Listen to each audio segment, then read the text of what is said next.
Greetings, Internet. Welcome to Aaron Plays. This episode we'll be doing the Soviet Turn 1 of May-June 1941, just after they've had a good kicking from the Germans and their first initial invasion turn. So let's have a look at this. This is the turn record track you can see on display.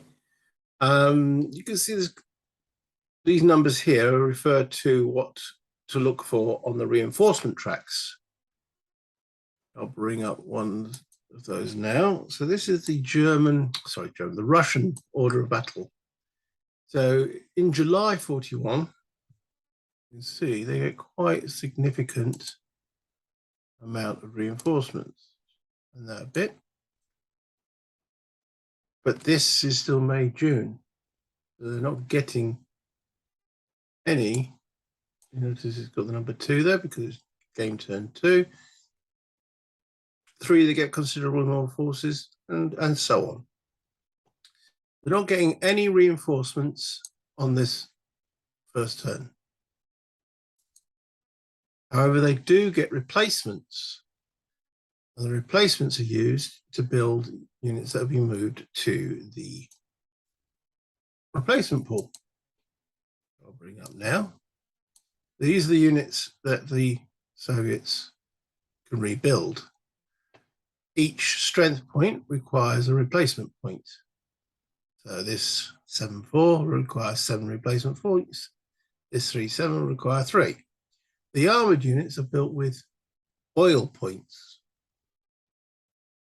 Now, how many replacement points you get as the Soviets? Well, that is determined by these units, of which currently there are 15 points worth. Looking at that, that gives you 1 replacement point. They're called WJ, so Worker Economic Counters, WECs.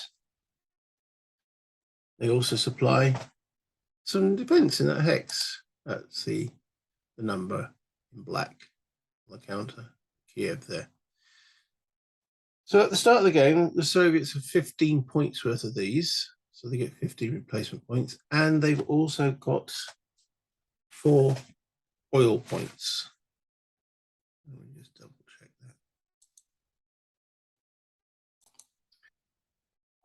The oil is determined from these areas here. See, Stalingrad's got a WEC, and there's your 4 oil points. And those are used to rebuild the armored units. So on the first turn, that is pretty much the Soviets get 15 infantry replacements, 4 armor, plus the units they've currently got on the board, which isn't a lot to stem the tide.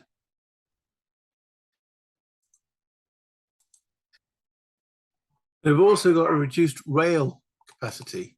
Normally they can move 5 units by rail, but on this first turn, they can only move 3. So the question is, what to defend, where, how, and with what? So I think in general, it's best pull back as much as possible and try to limit where the Germans can attack. Remembering if a unit starts in a zone of control, it's not quite pinned. It can only move to another hex if the first hex it moves to is not in a zone of control. So these units here are not pinned, neither is this, as long as it moves away. It can end its turn in a zone of control, but it just can't move from a zone of control to a zone of control. So looking at the north, obviously we want to try and maintain defense of Riga. So currently, again, these German units are not technically pinned. They can move away and then come back. They just can't move from here to here, for example, but they could go 1, 2, 3, 4, 5, 6, 7, 8.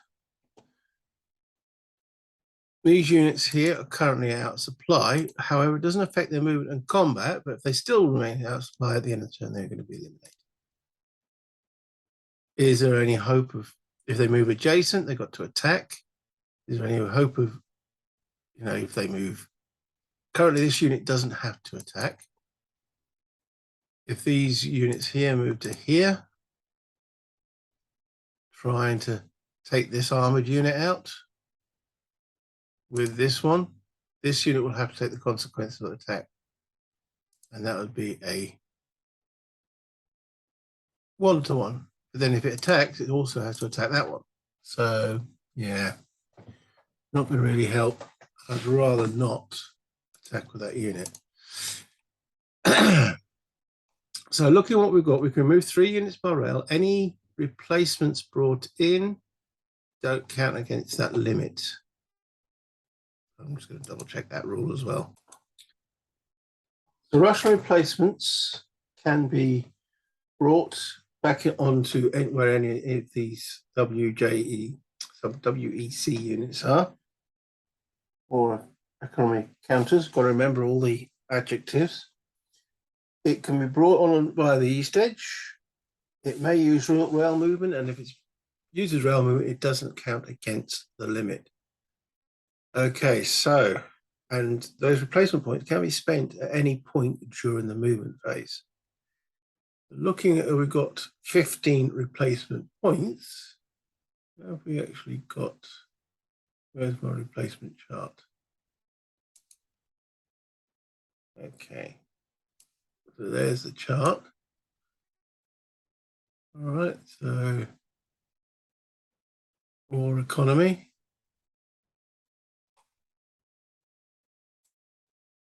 Okay, oil production, war economy.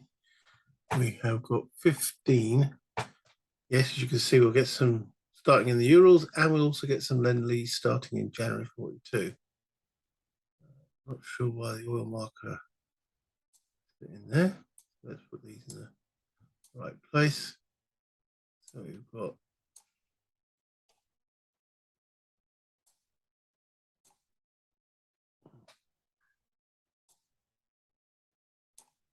$15 of those and 4 of those. Okay, well, we are going to spend some of that. So looking at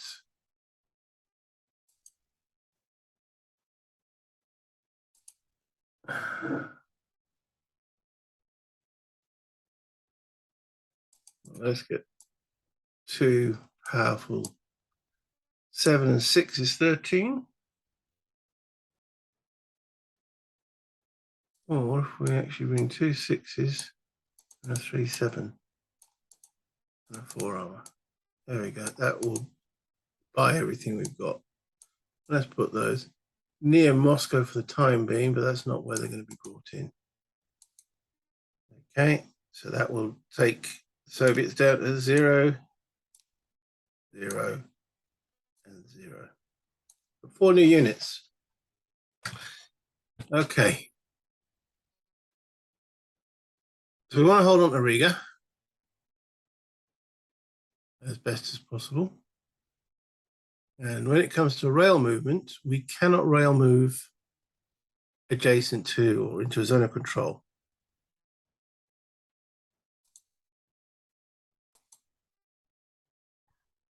So how to reinforce Riga? Okay, so we can't bring a unit directly in there. We can't directly rail a unit into there because it's in an enemy zone of control. Also looking at, bring up the charts and tables, the movement chart, we can see, looking at the Russians, in the second impulse, Russian infantry have 0 movement. Russian cavalry, we've got 1. So even if we brought a unit, an infantry unit adjacent to Riga, we can't move it into Riga on infantry units. The only way to do it is actually reinforce with a mech unit into Riga. And we managed to build one of those, haven't we? So from the replacement units, I can build a maximum of units equal to the WC value of the location. So, for example, Leningrad could build that unit. That's one. Stalingrad could build up to 3 units. Stalingrad, Moscow. Remembering these units can move by rail for free. So I think we will do that. Bring this unit to here, ready to move onto Riga to bolster the defense of that city. Okay. Therefore, we need at least something here and ideally there. So Moscow builds those 2 infantry units, and they also move by rail. Again, not counting against capacity. One moves to there, and one moves to there.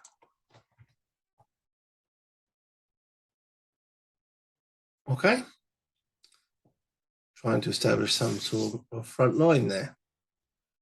Ideally, we've got one more cavalry, which we won't move at this. Minsk. Do we really hold on to Minsk? Then denying it to the Germans slows them up. So, and we can. I don't think we want to keep the armored unit there. Let's see if we can get some armor along this front line. 1, 2, 3, 4, 5, 6. Cost an extra movement point to move across the river. Unless you're the Germans in the first turn. Okay. Now we know the Soviet mechanized units in the second impulse.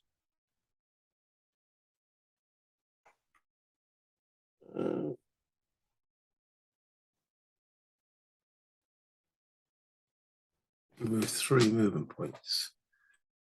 1, 2, 3, 4, 5, 6. 1, 2, 3. So the Leningrad. 1, 2, 3, 4, 5, 6. Going to be moving here during the second impulse. But so we're not using the rail capacity.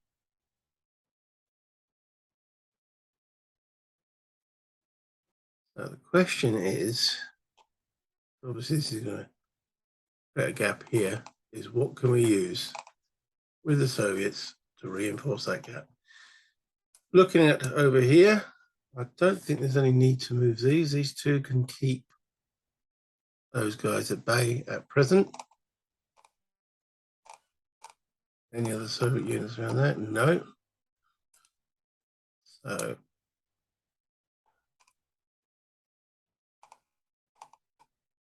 okay.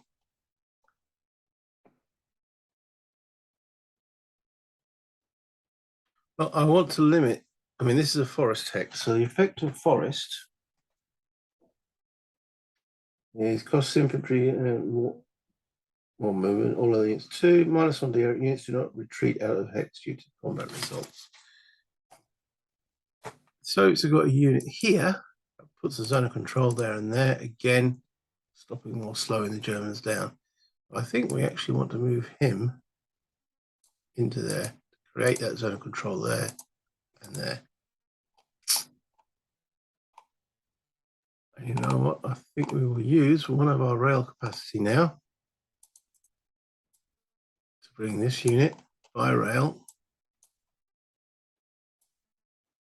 into Minsk. That's one of the 3 rail capacity used.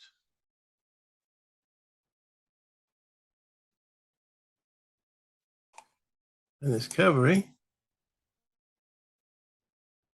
which was constructed at Kiev, will also move into Minsk. And that's a freebie, so we still only use one of our rail capacity. And these sort of little things got to keep track of. I'll put a little, one. Rail capacity used so far. Not a strong unit, but at least it can slow the Germans down.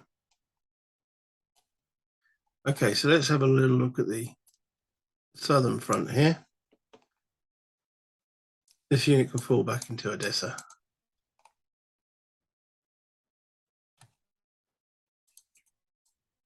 One, 2, 3, 4, 5, 6, 7. 1, 2, 3, 4, 5. Yeah, using the bug as a best defense line we can. 1, 2, 3, 4.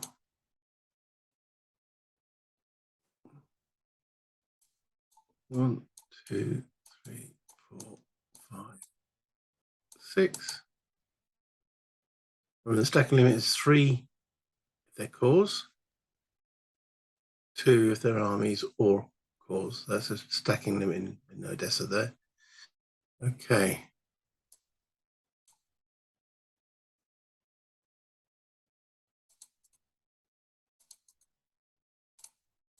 One, 2, 3. 1, 2, 3, 4. Mm. 1, 2, 4. 2. Okay, can we reinforce those frontline units? 1, 2, 3, 4, 5.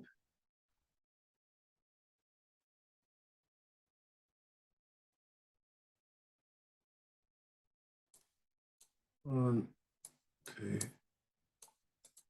think this is best.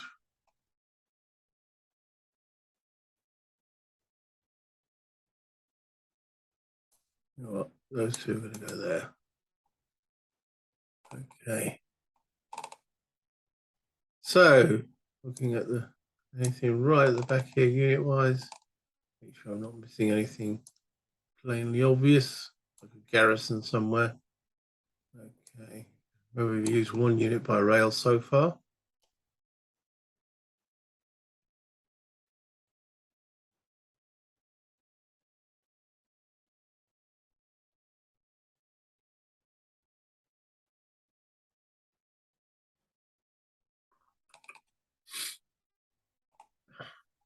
Right, so we're going to move this one.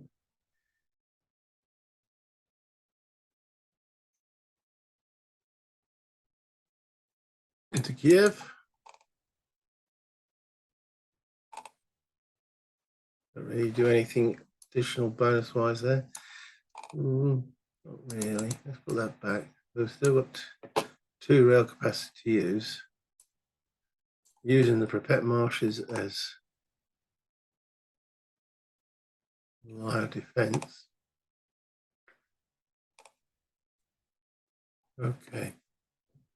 Let's move this by rail to here.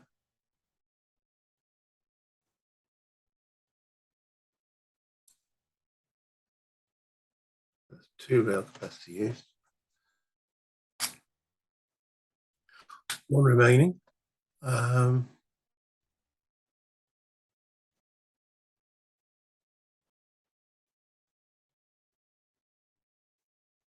1, 2, 3, 4.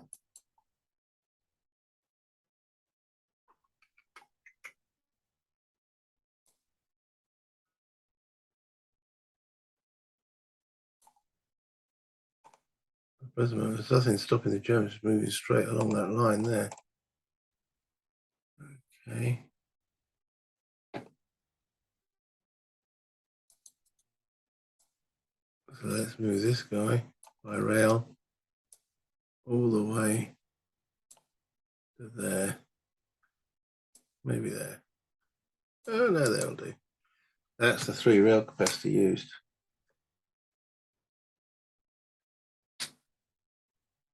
Okay, anything else we want to move? We've got Moscow. Well,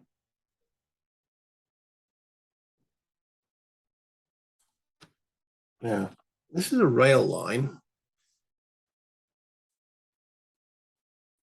Do they negate the other terrain in the hex if you're not using rail?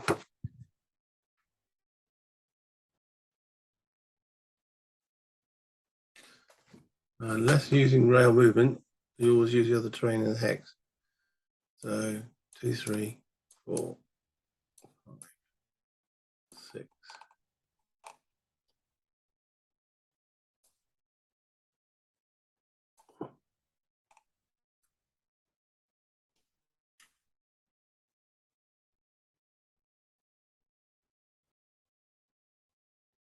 I think that concludes the Soviet movement. First impulse, combat. None. Second impulse. Right. So he moves in there. He moves in there.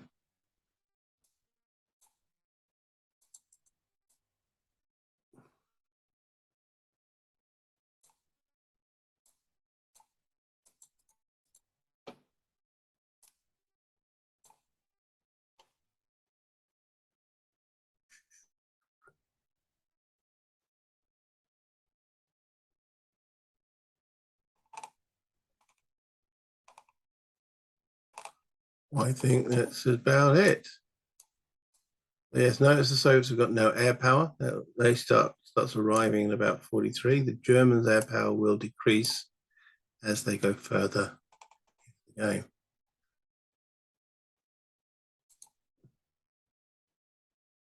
All right, so units eliminated for being out of units. So these will be eliminated for being out of supply.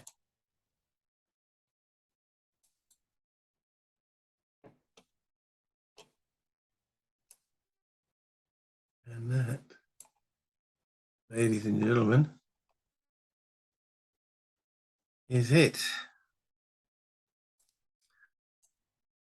Getting ready for July, August.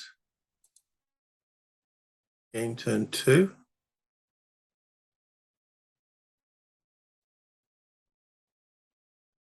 Yeah. I think this is best with what we had. Considering its first game. So hopefully that will slow the Germans up a little more from the Soviet point of view. Obviously, as the Germans, I'll switch my hat over. Got to get through all that. So, okay, well, until next time, thank you for watching. I hope you've enjoyed it. The next episode will be German turn 2.